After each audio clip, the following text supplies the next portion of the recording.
Good morning to all the family members online. Today, I would like to talk with you about being the best version of yourself. Resilience is a key to success. So, what exactly is resilience? Some people say that resilience is the ability of a person, a community, or a system to face sudden challenges. It is the adaptive, flexible, and enduring strength that allows one to withstand stress or disasters and the capacity to quickly return to a normal state, recovery ability.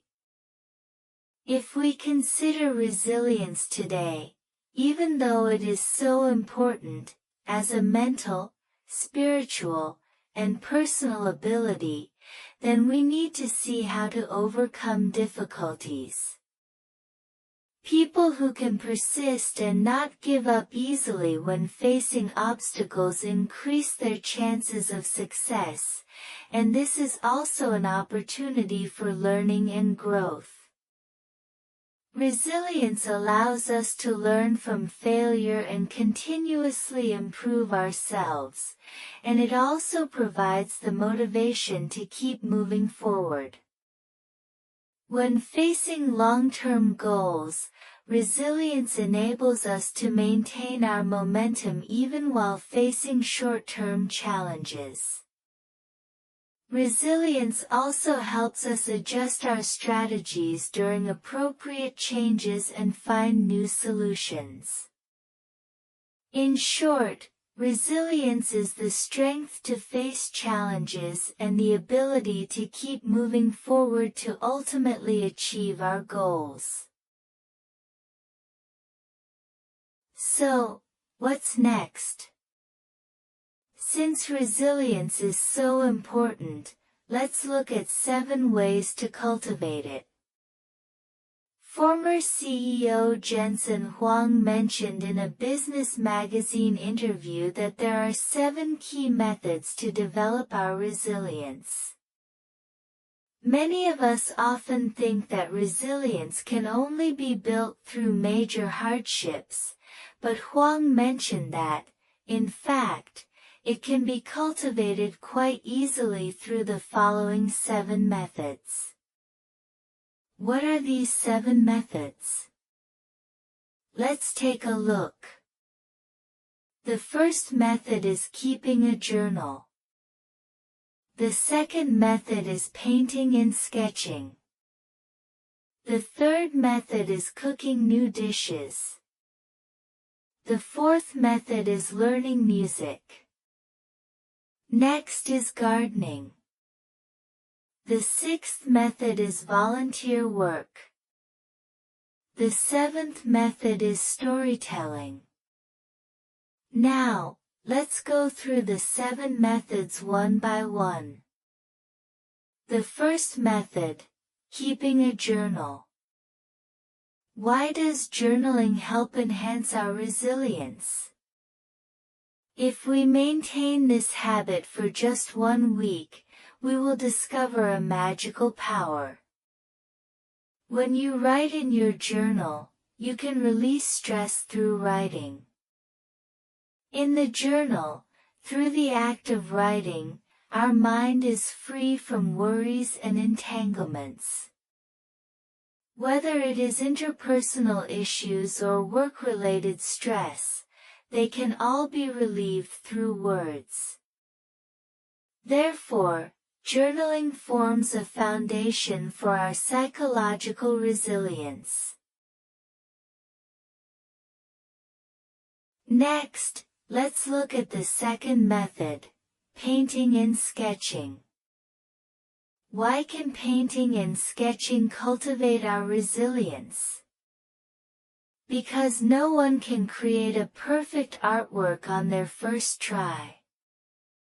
Everything requires long-term, gradual practice before one can produce a beautiful piece. So why does painting and sketching improve our resilience? Those who have studied art know that when painting with watercolors, the paint may spread uncontrollably, potentially ruining the paper, and you would have to start over. In painting and sketching, we must work stroke by stroke. Sometimes you make a mistake and must start again. Sometimes you draw something crooked and must redo it. Through this process, we learn that life is full of unexpected events. By accepting these surprises, we practice psychological resilience, learning to coexist with uncertainty. This is the second method for cultivating resilience through painting and sketching. So, what comes next?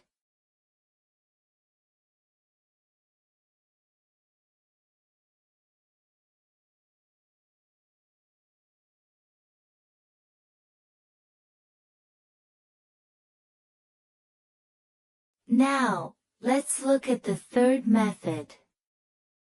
The third method is cooking new dishes.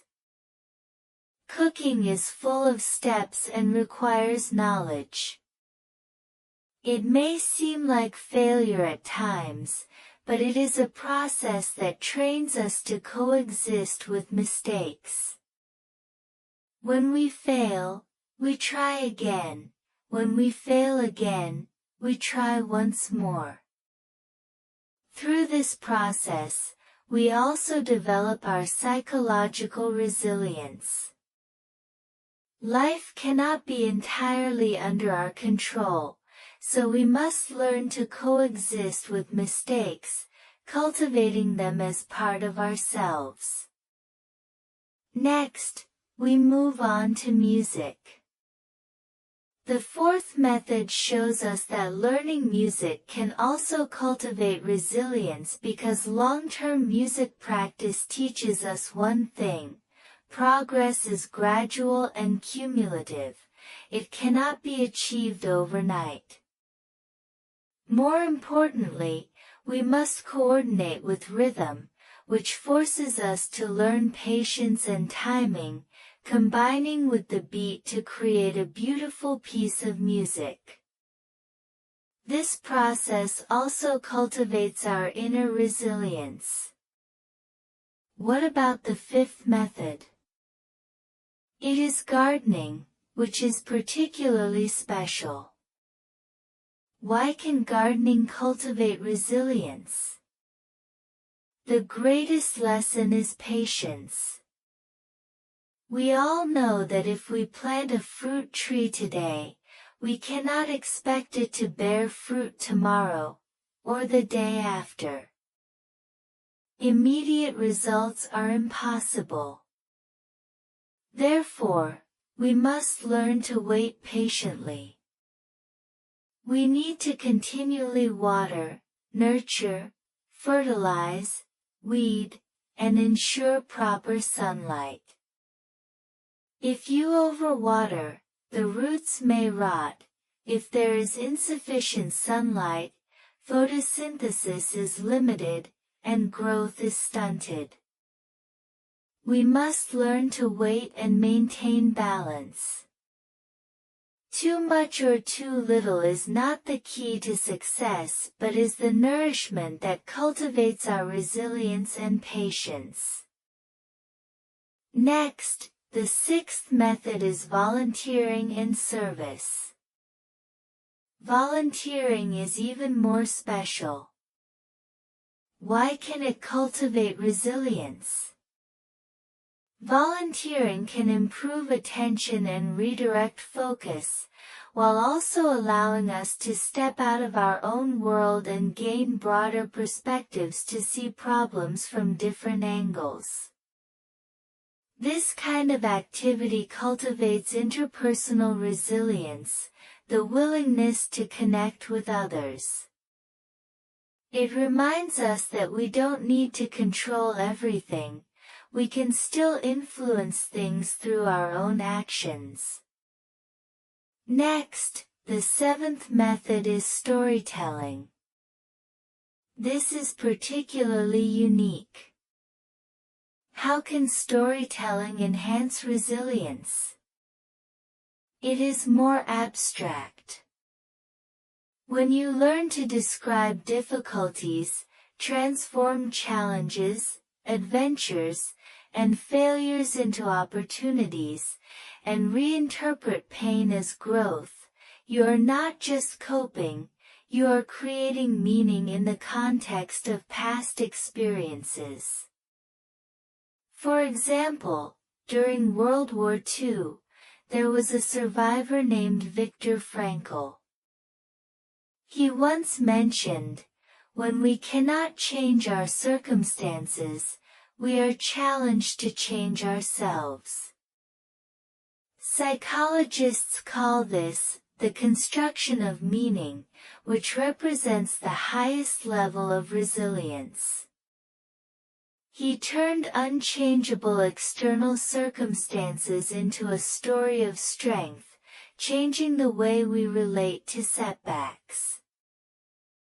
The seventh method, storytelling, may seem ordinary, but it quietly trains our psychological motivation in everyday life.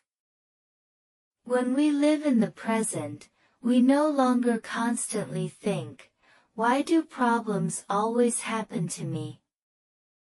Why me again?" Perhaps we won't sigh as much. Next time we encounter a problem, we may want to try again. Among the 7 methods we discussed, if we encounter a problem or make a mistake, we start over. If cooking goes wrong or burns, it's okay, we try again. Smile and try once more. These 7 methods can be key to cultivating our resilience.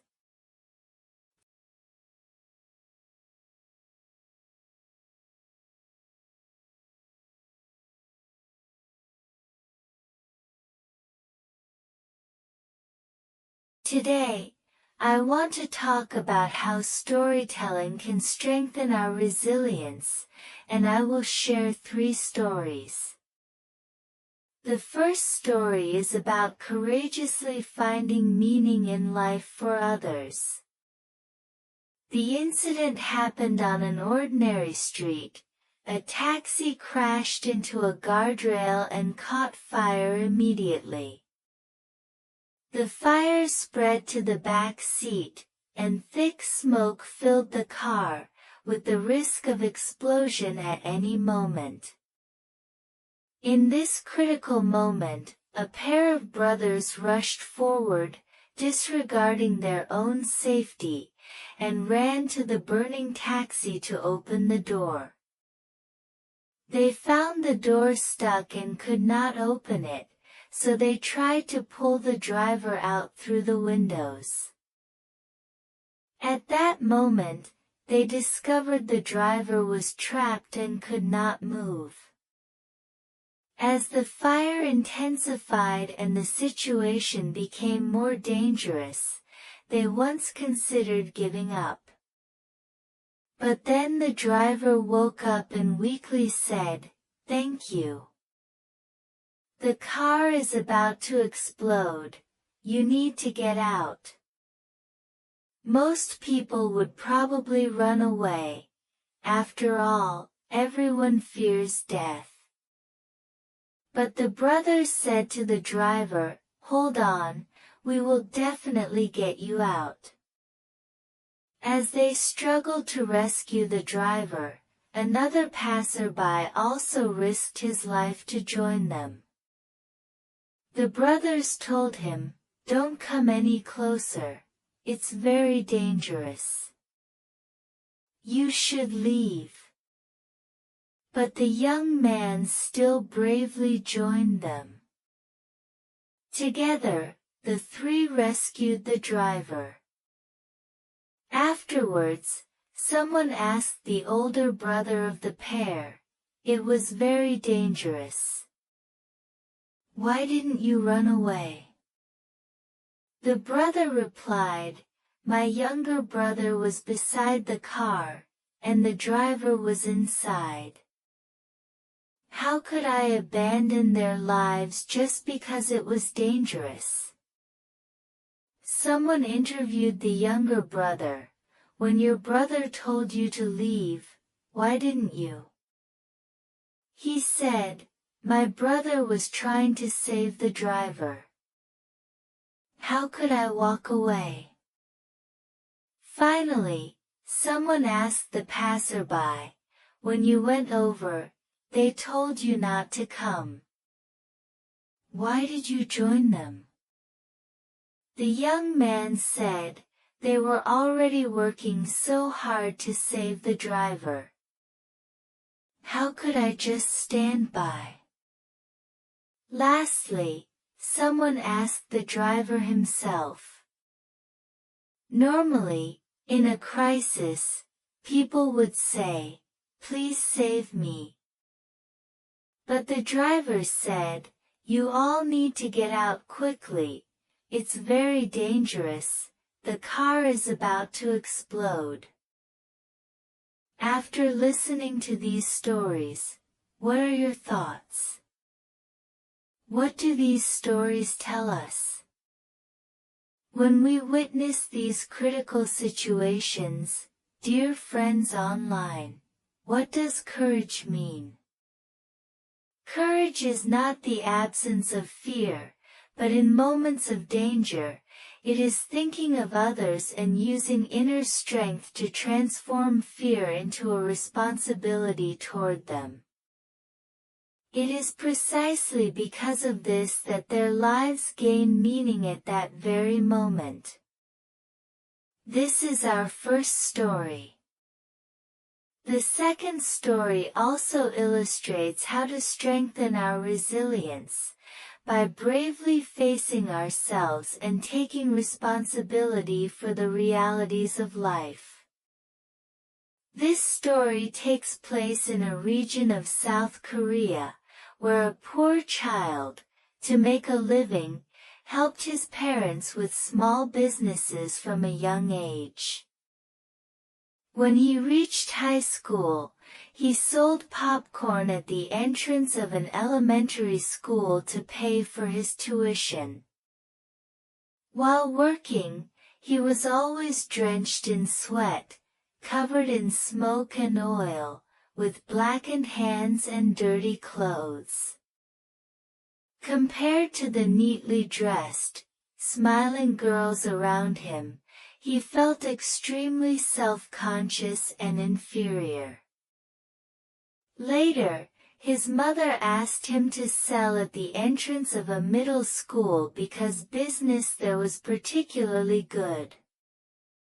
He strongly resisted, not wanting others to see his embarrassed and messy appearance, as these girls were his age. Reluctantly, he went. To make a living and avoid judgmental eyes, he wore a large straw hat to cover himself. One day, however, his mother saw him wearing the hat, completely covering his face, and scolded him, "What are you doing? Wearing a straw hat in broad daylight? You've covered yourself completely, I can't see your face." He felt very wronged and ashamed and immediately burst into tears. At that moment, his mother spoke gently, "Child, when you sell something, you must look at the other person. If you don't, how will they buy from you? Poverty is not a problem, but we must have courage. We must bravely face life because being poor is not shameful." These words left a deep impression on the young boy. Many years later, he became the 17th president of South Korea, Lee Myung-bak. He let go of his inferiority and bravely faced challenges. This is the second story. Friends, each of us may face life wearing a straw hat. But this hat may symbolize our flaws, past mistakes, or the side of ourselves we don't want others to see. Yet those with strong inner character are not perfect. They are brave enough to acknowledge and confront themselves. Avoidance may give temporary comfort, but taking responsibility is the path to true growth. Next, we come to the third story. Courage is breaking limits and not setting boundaries for oneself. The third story took place in 1799 at the University of Göttingen, where a young man of only 19 years old, after dinner, began working on his math homework. He completed 2 problems in an hour with ease. When he reached the third problem, he started solving it on a small piece of paper, but it turned out to be extraordinarily difficult. 1 hour passed, then 2 hours, yet he still could not solve it and had no idea how, but he did not give up. He took a large sheet of paper and tried again and again. Late into the night, he continued writing at his desk until dawn, when he finally solved it. The next day, he submitted the homework to his teacher. The teacher was stunned, eyes wide as if they were eggs, and asked, "Did you really solve this problem yourself?"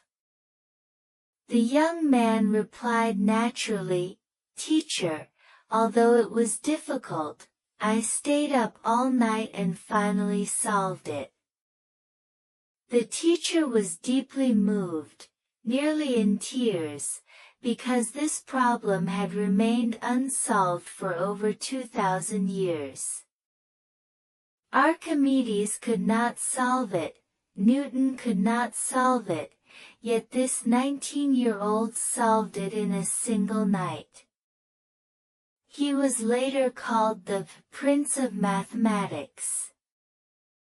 Years later, he reflected on the experience and said that had he known at the time that this was a historically unsolvable problem, he might not have solved it either. Friends, this illustrates a principle: often, difficulties are not truly frightening. What is frightening is the limits we impose on ourselves. Have you ever experienced this? Even before a task begins, you say, "It's too hard, I can't do it." Often, we are merely intimidated by our own imagination. People with strong inner character know how to push aside these limits and not let them confine themselves. Let us conclude and become our own strong inner friend. The 3 stories are finished. Let's review together. The first story teaches us that courage is not the absence of fear but the presence of compassion for others, a manifestation of wisdom, benevolence, and courage. The second story shows that courage is not perfection but the bravery to face oneself, also a reflection of wisdom, benevolence, and courage. The third story teaches us that courage is not omnipotence but the refusal to impose limits on oneself.